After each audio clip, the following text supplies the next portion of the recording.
Verse 263. There is nothing grasped, nor grasping, nor one who grasps. There are no names, no objects. Those who carry on their groundless, discriminative way of thinking lack intelligence. As I mentioned in the previous verse, we are working on a very subtle level. This grasping isn't referring to everyday avarice. It's referring to the grasping of the attention.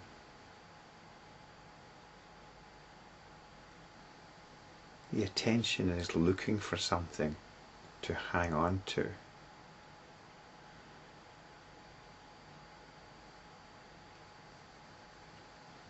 It tends not to want to abide in its own nature.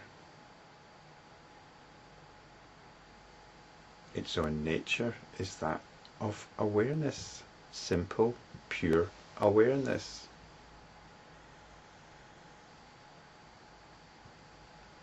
Being able to abide in this awareness, in full appreciation of it, is enlightenment.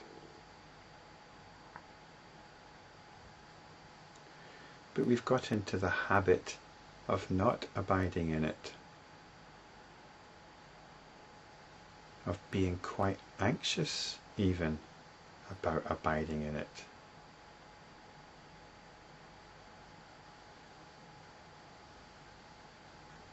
So much so that we live in times whereby it's almost a human right to be entertained. A fundamental human right to be entertained. This is what drives much of modern culture, modern society. The right to be entertained. And we can get suitably morally indignant if we haven't been sufficiently entertained.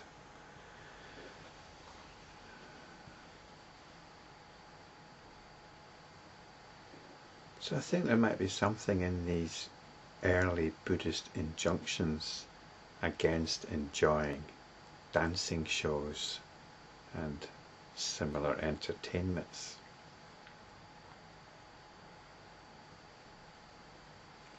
It's not about being a killjoy. It's simply about not reinforcing the wayward habits of the attention. So this is what this grasping is about.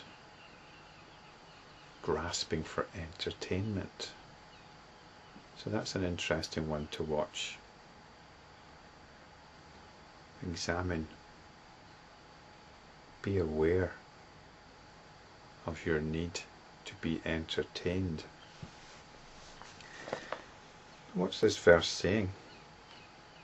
It's saying there is nothing grasped, nor grasping, nor one who grasps. Because what is this entertainment about? There's nothing there. It's like realizing the nature of what you're watching is nothing more than pixels on a screen. It's nothing more than a story. That's what entertains us, stories. And what is being entertained? Who is being entertained? Well, another story. Me, the story of me. The story of me is being entertained by stories out there.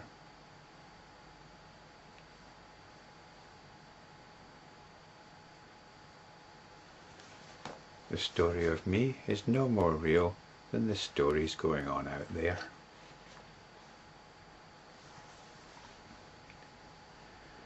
So there isn't somebody grasping.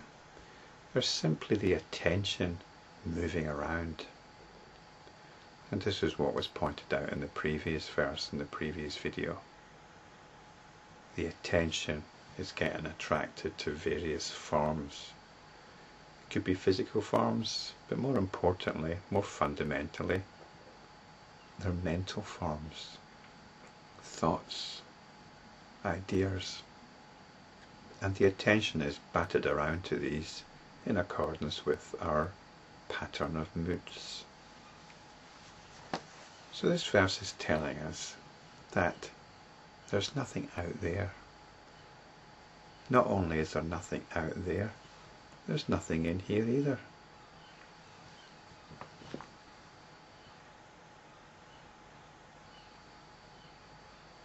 If we realize this, we come back to what the previous verse described as the alaya, which in the context of these verses we can understand as the attention at rest. This is awareness. We're no longer interested in discriminating particular forms or particular thoughts. This was described in the previous verse as the birth of consciousness. This is the birth of the discriminating consciousness, when the attention goes on to a particular form. What it normally does then is give it a name. It sees an object, it will describe it and give it a name.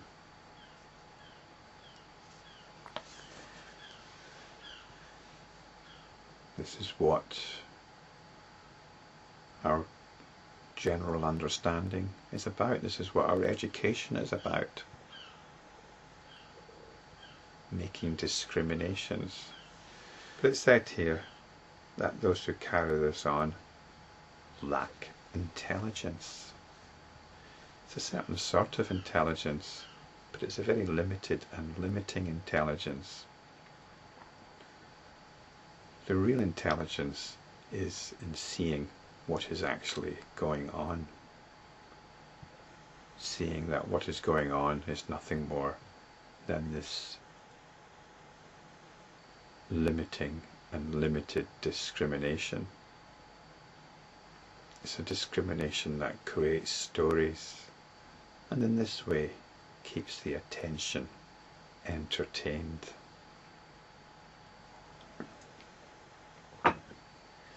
And the next verse rams this point home. Verse 264 tells us, "Name is not born of meaning, nor is meaning born of name. Whether things are born of cause or of no cause, such is discrimination. Have no discrimination." There's a resistance to what I've been saying here, because we really like to believe in the reality of what we've given a name to. There's a video camera. That's real, surely. So we look for meaning in the objects that we've discriminated. This is what we do. This is what consciousness does. It's what the discriminating consciousness does. But this is what we do. This is what consciousness does all the time. It does it in dreams. In a dream, it will focus on a particular object and assume it's got some reality. We realize on awakening that it had no reality. But at the time, it's real. It's got a name. It's got meaning. Forget it. And just because something's got a name doesn't mean to say it's got any meaning behind it. Whether things are born of cause or of no cause, such as discrimination. This is one of the ways we give meaning to something. We say, well, it was made up of these particular components. It developed from this. It came into being because of these factors. Again, this is the discriminating mind. We step back from it. We bypass it. We have this opportunity because we are aware. By coming back to this awareness, we leave the discriminating mind behind. come back to the awareness which is hearing this, which is intimate to you. Have no discrimination